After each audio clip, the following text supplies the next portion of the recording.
आज हम आपको लेकर चलेंगे भारतीय शास्त्रीय संगीत की मधुर और मोहक दुनिया में और चर्चा करेंगे राग मधुबंती की। राग मधुबंती, जैसा कि इसके नाम से ही पता चलता है, मधुरता और कोमलता का ये प्रतीक है। ये राग न केवल हमारे मन को शांति देता है, बल्कि एक गहरी भावना और आध्यात्मिकता से भी भर देता है। तो चलिए शुरुआत करते हैं इस मधुर यात्रा की। इस राग में कोमल गांधार और तीव्र मध्यम का प्रयोग होता है, जो इसे विशिष्ट और मोहक बनाते हैं। मधुबंती का समय संध्याकालीन है, अर्थात इसे शाम के समय गाया और बजाया जाता है। इस राग की प्रकृति करुणा और भक्ति रस से परिपूर्ण होती है। इस राग में तीव्र मध्यम का विशेष प्रयोग होता है, जो इसे अन्य रागों से अलग बनाता है। राग मधुबंती में कोमल गांधार, तीव्र मध्यम, शुद्ध निषाद, शुद्ध धैवत और शुद्ध ऋषभ का प्रयोग होता है। इसके आरोह के जो स्वर हैं कुछ इस प्रकार से होते हैं: नी सा गा मा पा नी सा। और अवरोह जो होता है वो ऐसे होता है: सा नी धा पा मा गा रे सा। राग मुल्तानी के कोमल ऋषभ और कोमल धैवत स्वरों को शुद्ध स्वरों में परिवर्तित किया जाए तो राग मधुबंती का दर्शन हो जाता है। इस राग के स्वर में गा मा पा गा व्यक्ति की निराशा अनुभव कराने के पश्चात गा रे सा स्वर उम्मीद का बोध करवाते हैं। दिन के पूर्वाह्न या मध्याह्न में काफ़ी परिश्रम करने के बाद जब निराशा दिखाई पड़ती है, मनोबल डगमगाने लगता है, तब मधुबंती के स्वर उसे दिलासा और सहानुभूति प्रदान करके सही दिशा दिखाते हैं। इसके गायन और वादन का सटीक समय दिन में 3 बजे से 3:30 बजे तक है। इस राग का वादी स्वर पंचम और संवादी स्वर ऋषभ होता है। व्यक्ति का डिप्रेशन, चिंता, विकृति और निराशा जब चरम सीमा पर हो तो राग मधुबंती के गायन, वादन अथवा श्रवण का सेवन यदि कराया जाए तो अवश्य ही शांति मिलती है। राग मधुबंती का संबंध तोड़ी ठाठ से माना जाता है। आरोह में ऋषभ और धैवत स्वर वर्जित होता है। आरोह में सभी स्वर साथ प्रयोग किए जाते हैं, इसलिए इस राग की जाति औढ़व संपूर्ण होती है। राग मधुबंती एक नया राग है जिसकी रचना राग मुल्तानी में ऋषभ और धैवत स्वर को कोमल से शुद्ध करने में हुई है। वर्तमान समय में ये राग मुल्तानी की अपेक्षा अधिक लोकप्रिय है। राग मुल्तानी के समान इस राग में भी मंद्र निषाद स्वर से आगे बढ़ते समय गांधार स्वर पर मध्यम स्वर का कर्ण लेने के बाद ही ऊपर बढ़ते हैं। इस राग के वादी संवादी और गायन वादन समय में विरोधाभास है। वादी संवादी की दृष्टि से ये राग उत्तरांग प्रधान राग होना चाहिए, किंतु गायन समय की दृष्टि से ये पूर्वांग प्रधान राग है।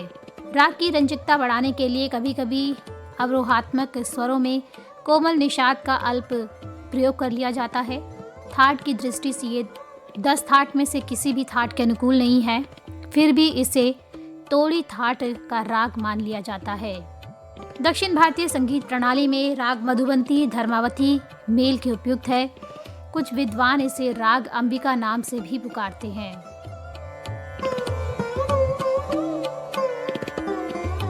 राग मधुबंती की उत्पत्ति का इतिहास भी दोस्तों काफ़ी ही दिलचस्प है।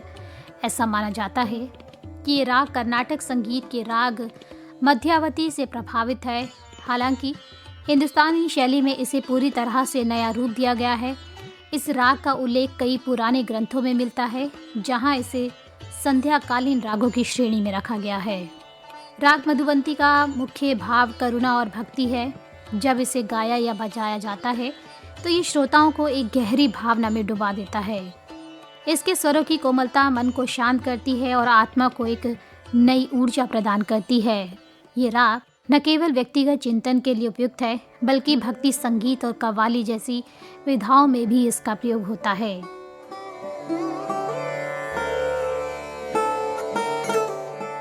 राग मधुबंती की तकनीकी विशेषताओं की बात करें तो इसमें स्वरों की कोमलता और उनके क्रम का विशेष ध्यान रखा जाता है। इसमें मध्यम का तीव्र रूप प्रमुख है जो इसे विशिष्ट बनाता है।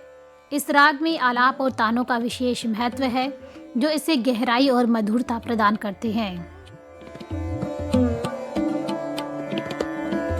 चलिए अब बात करते हैं उन महान कलाकारों की जिन्होंने राग मधुबंती को अपनी कला से सजाया और संवारा है।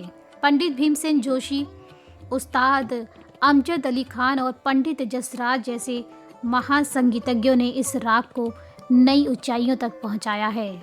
इसके अलावा बॉलीवुड के कई गानों में भी राग मधुबंती की झलक देखने को मिलती है जो इसके प्रभाव को बखूबी दर्शाते हैं। दोस्तों, मधुबंती राग एक ऐसा राग है जिसका नाम लेते ही मन एक अलग ही सुकून और शांति से भर जाता है।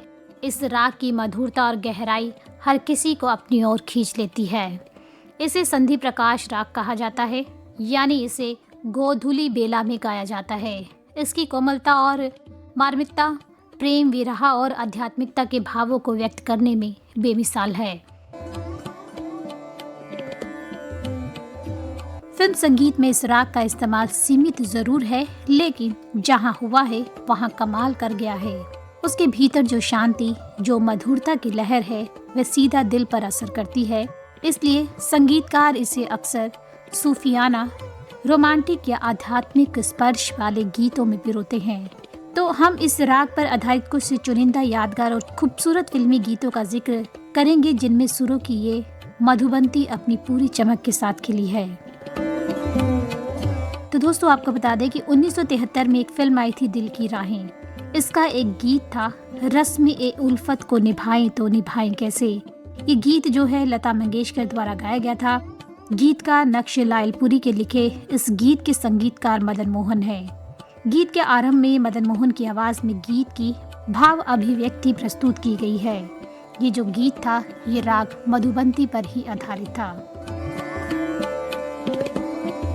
1970 में एक फिल्म आई थी सत्यकाम, जिसका गाना था मैंने तेरा नाम लिया। इस गाने को मोहम्मद रफ़ी साहब ने अपनी जादुई आवाज़ में गाया है।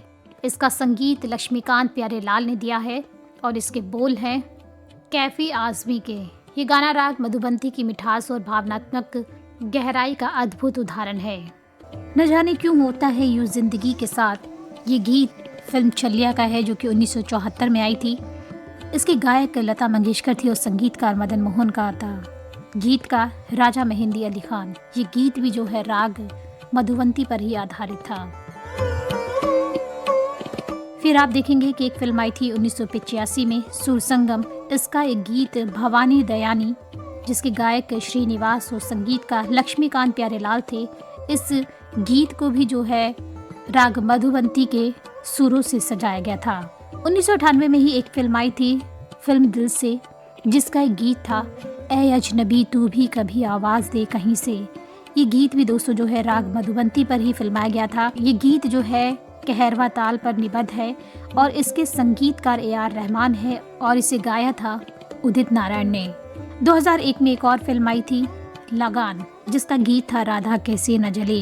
ये भी राग मधुबंती पर ही आधारित था गीत। ये गीत जो है दादरा ताल में निबद्ध था और म्यूजिक डायरेक्टर इसके ए.आर. रहमान थे और इसे गाया था उदित नारायण, आशा भोसले और वैशाली और चौरस ने। तो आज का ये सफ़र यहीं समाप्त होता है। उम्मीद है आपको ये संध्या मधुबंती रागों के सुरों में भीगी हुई ज़रूर पसंद आई होगी। तो सभी को मेरा नमस्कार। फिर मुलाकात होगी एक और अन्य राग के साथ।